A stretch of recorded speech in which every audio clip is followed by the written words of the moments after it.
السلام علیکم ورحمۃ اللہ وبرکاتہ۔ الحمد للہ رب العالمین والعاقبۃ للمتقین والصلاة والسلام علی رسولہ الکریم، اما بعد۔ محترم سامعین، آج کے درس کا عنوان ہے بیوی کے حقوق۔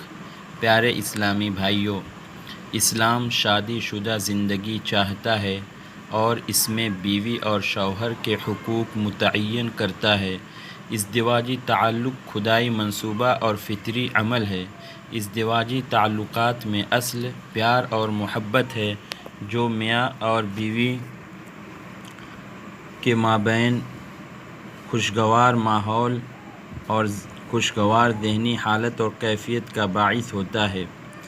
اسلام نے نیک بیوی کو دنیا کا سب سے بہترین متاع قرار دیا ہے اور قیمتی شے بتلایا ہے۔ چنانچہ بیوی کی اہمیت اس دنیا میں بہت ہی زیادہ ہے، لہذا اسلام نے بیوی کے اپنے خاوند پر کچھ حقوق متعین کیا ہے، جن میں کچھ حقوق مالی ہیں اور کچھ غیر مالی ہیں۔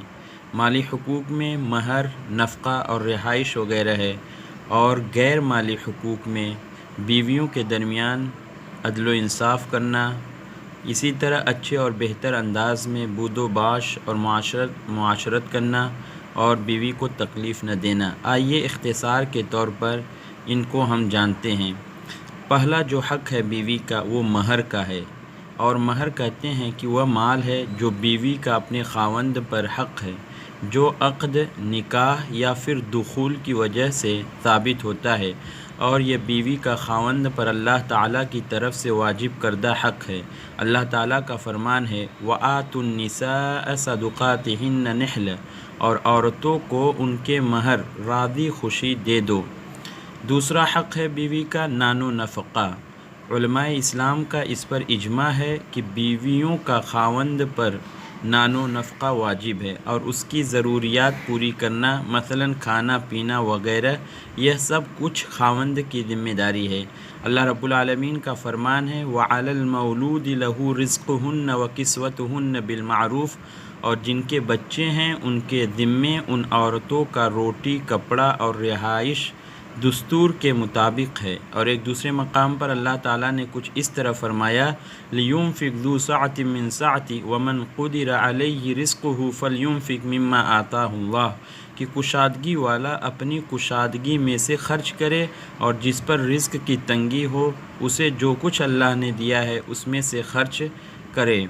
اور حدیث میں ہے کہ ہند بنت عتبہ رضی اللہ تعالی عنہ، جو کہ ابو سفیان رضی اللہ تعالی عنہ کی بیوی تھیں، نبی اکرم صلی اللہ علیہ وسلم سے شکایت کرتی ہیں کہ ابو سفیان ان پر خرچ نہیں کرتے، تو آپ صلی اللہ علیہ وسلم نے انہیں فرمایا کہ آپ اپنے اور اپنی اولاد کے لیے جو خرچ ہے اسے اچھے انداز میں لے لیا کرے۔ اسی طرح بیوی کا ایک حق ہے رہائش، یعنی بیوی کے حقوق میں سے ہے کہ خاوند اس کے لیے اپنی وسعت اور طاقت کے مطابق رہائش تیار کرے۔ اللہ سبحانہ و تعالیٰ کا فرمان ہے اسکنوہن من حیث سکنتم من وجدکم، کہ تم اپنی طاقت کے مطابق جہاں رہتے ہو وہاں انہیں بھی رہائش پذیر کرو۔ ایک حق بیوی کا یہ ہے کہ بیویوں کے درمیان عدل و انصاف کیا جائے۔ اگر ایک سے زائد بیوی ہے تو کھانے پینے، رات گزارنے اور سکن وغیرہ میں بیویوں کے درمیان عدل و انصاف کرنا چاہیے۔ اسی طرح ایک بہت ہی اہم حق ہے بیوی کا حسن معاشرت، یعنی بیوی کے ساتھ اچھے انداز میں، بہتر انداز میں زندگی گزارنا۔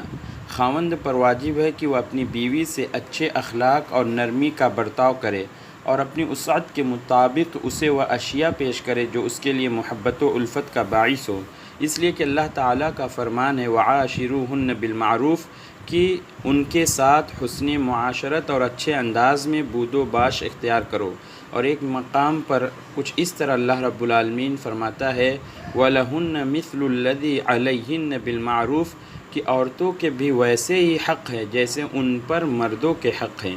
سنت نبویہ میں ہے کہ اللہ کے رسول صلی اللہ علیہ وسلم فرماتے ہیں کہ عورتوں کے بارے میں میری نصیحت قبول کرو اور ان سے حسن معاشرت کا مظاہرہ کرو۔ یہ صحیح بخاری کی حدیث ہے۔ ایک حق بیوی کا یہ ہے کہ بیوی کو تکلیف نہ دیا جائے، اسے ایذا نہ پہنچایا جائے۔ یہ اسلامی اصول بھی ہے، اور اسلام میں ہے کہ جب کسی اجنبی اور دوسرے تیسرے شخص کو نقصان اور تکلیف دینا حرام ہے تو پھر بیوی کو تکلیف اور نقصان دینا تو بالاولیٰ حرام ہوگا۔ عبادہ بن صامت رضی اللہ تعالی عنہ بیان کرتے ہیں کہ رسول اکرم صلی اللہ علیہ وسلم نے یہ فیصلہ فرمایا کہ نہ تو اپنے آپ کو نقصان دو اور نہ ہی کسی دوسرے کو نقصان دو۔ سنن ابن ماجہ کی حدیث ہے۔